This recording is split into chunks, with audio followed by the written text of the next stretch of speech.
Hello കൂട്ടുകാരെ, എല്ലാവർക്കും സുഖമല്ലേ? ഞാനും സുഖമായിരിക്കുന്നു. അപ്പോൾ നിങ്ങൾക്ക് എല്ലാവർക്കും എൻ്റെ യൂട്യൂബ് ചാനലിലേക്ക് സ്വാഗതം. ഇന്നത്തെ ഡിഷ് എന്താണെന്ന് വെച്ച് കഴിഞ്ഞാൽ വെണ്ടയ്ക്ക അവിയലാണ് കേട്ടോ. ഇത് നിങ്ങളെല്ലാവരും ഉണ്ടാക്കിയിട്ടുണ്ടോ? എനിക്ക് ഭയങ്കര ഇഷ്ടമാണ്.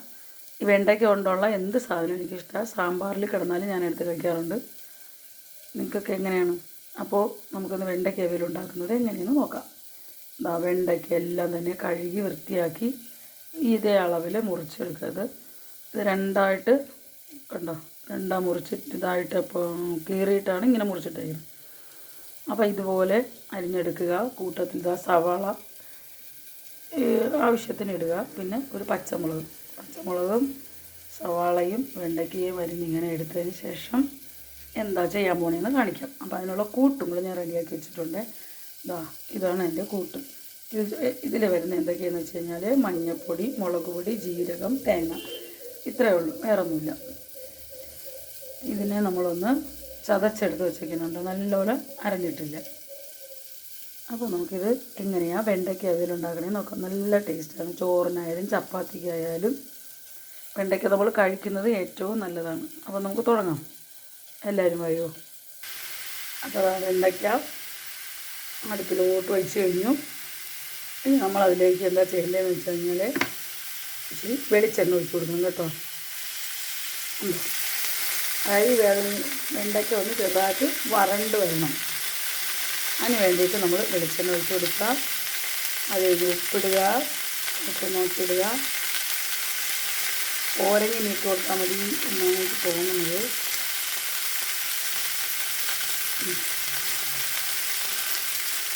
ഉപ്പും എണ്ണയും എല്ലാം കൂടി നല്ലതുപോലെ ഒന്ന് ഇളച്ചെടുക്കുക.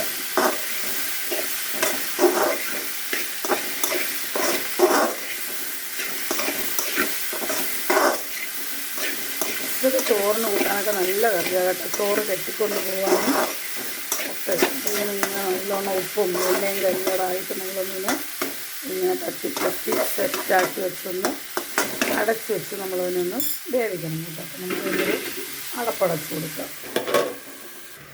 അപ്പോൾ നമുക്ക് നോക്കാം വെണ്ടയ്ക്ക എന്തായി. ഇങ്ങനെ നല്ലോണം വാടിയിട്ടുണ്ട്.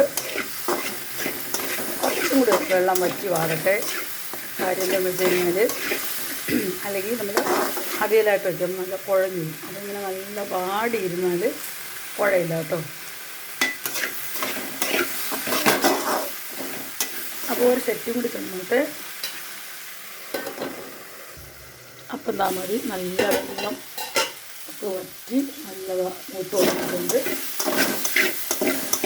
ഇനി നമുക്കിതിലേക്ക് കൂട്ടൊഴിച്ച് കൊടുക്കാം. ചെറുതായിട്ട് കരിഞ്ഞ് ഉടങ്ങി. അപ്പോൾ ഞാനിതാ ഈ കൂട്ട് അങ്ങോട്ട് ഒഴിച്ച് കൊടുക്കുകയാണ് കേട്ടോ.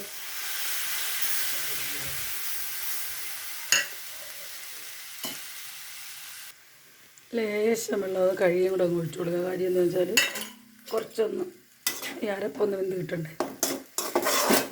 അപ്പോൾ നമുക്ക് വീണ്ടും അടച്ചു വയ്ക്കാം. നമുക്ക് ജസ്റ്റ് ഒന്ന് നോക്കിയാലോ. അരപ്പും വെണ്ടയ്ക്കയും എല്ലാം കൂടി കിടന്ന് നല്ലോണം വേവുന്നുണ്ട്.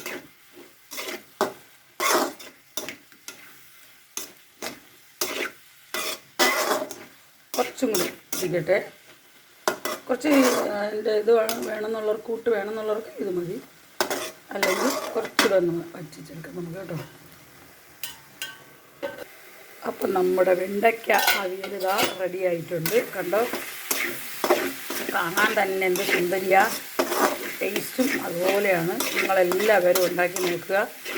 അറിയാമെന്നുള്ളവർ ആ രീതി ചെയ്യുക. ഇതിൽ നിങ്ങൾ ഇങ്ങനെയാണോ ചെയ്യണതെന്ന് എനിക്ക് കമൻറ്റ് ചെയ്യണേ കേട്ടോ. ഇങ്ങനെയുണ്ട് നമ്മുടെ വെണ്ടയ്ക്ക അവിയൽ. സൂപ്പറായിട്ടുണ്ട്. ഞാൻ ചോദിച്ചിട്ട് ഞാൻ തന്നെ പറയണമല്ല, നിങ്ങൾ പറയണം കേട്ടോ. അപ്പോൾ ഇന്ന് ഇത്രയേ ഉള്ളൂ. എല്ലാവരും ട്രൈ ചെയ്ത് നോക്കുക.